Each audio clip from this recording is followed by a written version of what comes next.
ഒരു കാൻഡിൽ സ്റ്റിക്കിൻ്റെ വിക്ക് എങ്ങനെ അനലൈസ് ചെയ്യാൻ നോക്കാം. കഴിഞ്ഞ വീഡിയോയിൽ നമ്മൾ പറഞ്ഞു ഒരേ ലെങ്ത് ഉള്ള കാൻഡിലുകളിൽ ഏറ്റവും കൂടുതൽ ബോഡി ഉള്ള കാൻഡിലായിരിക്കും കൂടുതൽ സ്ട്രോങ് ആയിട്ടുള്ള കാൻഡിലെന്ന്. അപ്പോൾ താഴെ കാണുന്ന 2 കാൻഡിൽ ശ്രദ്ധിക്കുക. ഇതിൽ 3 പ്രൈസ് പോയിന്റുകളും സെയിം ലെവലാണ്. Open, close, high. ഈ 3 പ്രൈസ് പോയിന്റുകളും ഒരേ ലെവലിലാണ്. എന്നാൽ മാറ്റമുള്ളത് ഇതിൻ്റെ ലോ പോയിന്റിൽ മാത്രമാണ്.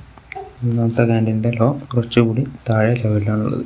അതുകൊണ്ട് തന്നെ ഈ കാൻഡിലിൻ്റെ ലോയിൽ നിന്ന് ക്ലോസിലേക്കുള്ള മൂവ്മെൻറ്റ് ഇത്രത്തോളം ലെങ്ത് ഉണ്ട്. ഈ രണ്ടാമത്തെ കാൻഡിൽ നോക്കുകയാണെങ്കിൽ അത് ഇത്രത്തോളമാണുള്ളത്. അപ്പോൾ ഈ ഒരു രണ്ടാമത്തെ കാൻഡിലിൻ്റെ മൂവ്മെൻറ്റിനെ അപേക്ഷിച്ച് ഒന്നാമത്തെ കാൻഡിലിൻ്റെ മൂവ്മെൻറ്റിൻ്റെ ലെങ്ത് കൂടുതലുള്ളത് കൊണ്ട് ഈ കേസിൽ ഒന്നാമത്തെ കാൻഡിലാണ് കൂടുതൽ ബുള്ളിഷ് ആയിട്ടുള്ളത് എന്ന് പറയാം.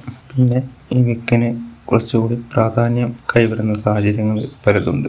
ഉദാഹരണത്തിന് ഈ ഒരു വിക്ക് രൂപപ്പെട്ടത് ഒരു സ്റ്റോക്കിൻ്റെ സപ്പോർട്ട് ലെവലിനോട് അടുപ്പിച്ചിട്ടാണെന്നുണ്ടെങ്കിൽ, ഉദാഹരണത്തിന് ഒരു സപ്പോർട്ട് ലെവലാണെങ്കിൽ ആ ഒരു ദിവസത്തിനുള്ളിൽ പ്രൈസ് താഴേക്ക് പോയിട്ട് താഴേക്ക് വന്നിട്ട് പിന്നെ മുകളിലോട്ട് പോയി ക്ലോസ് ചെയ്യുകയാണെങ്കിൽ ഈ ഒരു സ്റ്റോക്ക് സപ്പോർട്ട് ലെവലിനെ റെസ്പെക്ട് ചെയ്യുമെന്ന് നമുക്ക് മനസ്സിലാക്കാൻ പറ്റും. ഈ ഒരു ഒറ്റ മൂവ്മെൻറ്റോട് കൂടി തന്നെ ഈ ഒരു സപ്പോർട്ട് വളരെ സ്ട്രോങ് ആണ് എന്ന് മനസ്സിലാക്കാൻ പറ്റും. അതുപോലെ വേറെ ഏതെങ്കിലും ഒരു ഇൻഡിക്കേറ്റേഴ്സിൻ്റെ ഇത്രയാണ് ഒരു കാൻഡിലിൻ്റെ വിക്ക് അനാലിസിസിൽ പറയാനുള്ളത്. നെക്സ്റ്റ് വീഡിയോ തൊട്ട് നമുക്ക് പ്രധാനപ്പെട്ട കാൻഡിൽ സ്റ്റിക്ക് പാറ്റേണിനെ കുറിച്ച് പറയാം. ഏതൊക്കെയാണ് പ്രധാനപ്പെട്ട കാൻഡിൽ സ്റ്റിക്ക് പാറ്റേൺ എന്നും അത് ഉപയോഗിച്ച് എങ്ങനെ ട്രേഡ് ചെയ്യാമെന്നും പറയാം.